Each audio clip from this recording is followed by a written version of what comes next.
All right, we're ready to work with mole calculations and percent composition. Make sure to take a look at your essential question. Again, that's that idea of what is it we are working towards in this set of notes. We are going to start the first section, which is calculating mass from moles.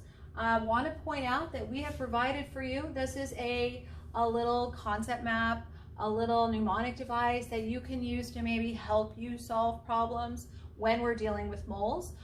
Yours looks a little bit different than this one.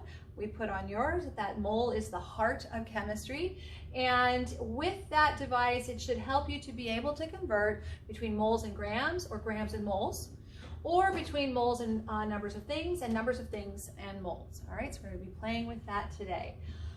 Also, before we get started, please make sure, as anytime you work in chemistry with any kinds of calculations, especially moles, you want to have a periodic table, you want to grab that calculator, make sure you have something to write with, and maybe even a little paper so you can do some practicing. All right, here we go. Our first problem. Our first problem is example problem 10-1, and it says, what is the mass of 4.86 moles of calcium carbonate? I am going to spend a little bit of time helping you understand how important it is to extract information from all that language. We want to strip away the language and really get down to what it is we're looking for. One of the things that I recommend that you might do is underline what it is you're looking for. So through this, I can see it, what is the mass? So in my mind, I'm going to go, what is the mass? And of course, the mass predominantly is G unit. It doesn't tell us here, but because it doesn't tell us, it gives me the luxury of picking, I pick grams. All right? Now, I then would recommend that you circle what it is that has been given. All right? And so I'm going to put an equal sign.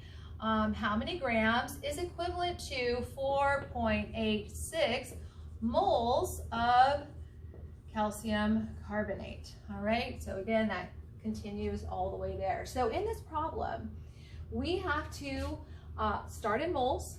So we're going to start here, and we need to get to grams. So we need to get to grams. So if we are going from moles to grams, it says we are going to multiply using the molar mass of calcium carbonate. And we've already worked with the calculation of molar mass.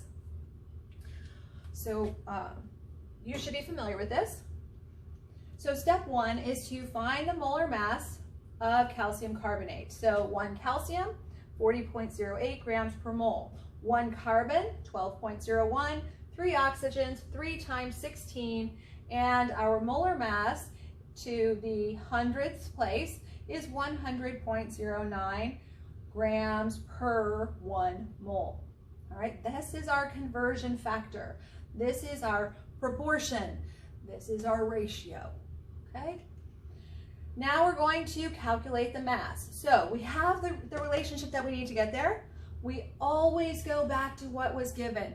So we're going to start with 4.86 moles of calcium carbonate, and we are going to, as it says, multiply by the molar mass. So if I have moles upstairs, I need to make sure I have moles downstairs and grams above it.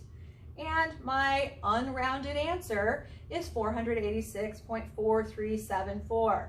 Pause the video. What's the correct answer? Welcome back. The correct answer to 3 significant figures is 486 grams of calcium carbonate. Now, on your homework for this section, we have a format. See how this problem says 10-1? That means when you go to the homework, any problem that says 10-1A, 10-1B, 10-1 whatever, is always, this is going to be a model problem for you. So if you're working on a problem that says 10-1A through Z, then you can come back and refer to this work in your notes to help you solve that problem. Example problem 10-2. So this is going to be a little different than the last problem. Let's do the same thing. Let's underline what it is we're looking for. I guess it's the same. And let's circle what it is we've been given. Of course, that's sodium nitrate. All right, so the question is, what is the mass?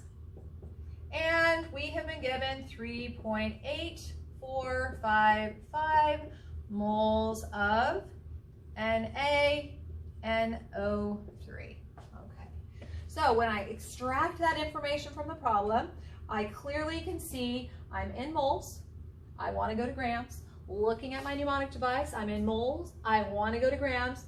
Multiply by the molar mass. So that tells me I've got to have that molar mass. So we're going to calculate the molar mass. That's step one. Fix this. All right, so, there's our moles. There's our molar mass. And again, moles of NaO3. And again, this is important. You have to include the mole, the unit, and what it is. All right, so now I can see this is going to cancel with this. This leaves me in grams of sodium nitrate, which is what I'm looking for. And so now I'm just going to do my multiplication. And there is my non-rounded answer and my final answer to 4 significant figures, 326.9. Okay. 10.3.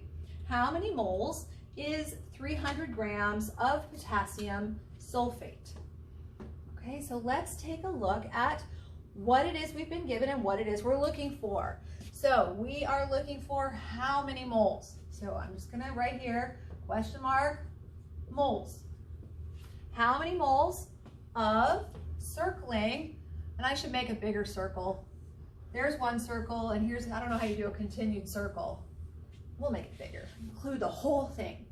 Okay, so 300 grams of potassium sulfate. 300.0 grams. Now notice, we didn't give you the formula. Is that fair? Absolutely it's fair. Have we learned how to write the formula from the name? So just as a reminder, K plus, right? If I look at the periodic table, potassium carries a +1 charge, sulfate carries a 2- charge.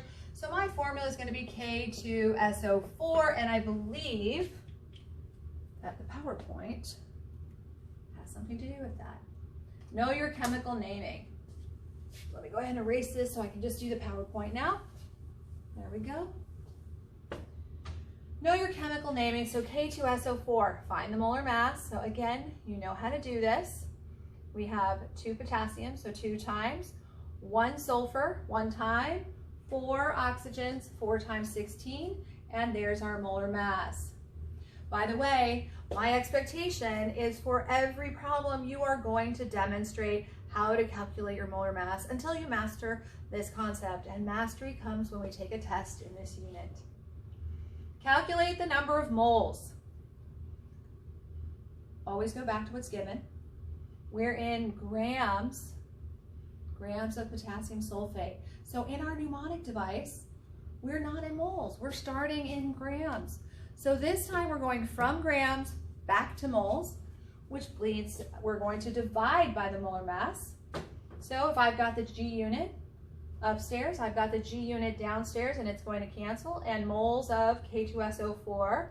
So now we're going to take 300 divided by our molar mass, and we get our answer, unrounded, and our final answer, 1.721. This is what I was talking about in your homework. So when you see 10-3A, then you know that there is a model problem to help you with that problem. 10-3B, model problem to help you answer or help you solve that problem.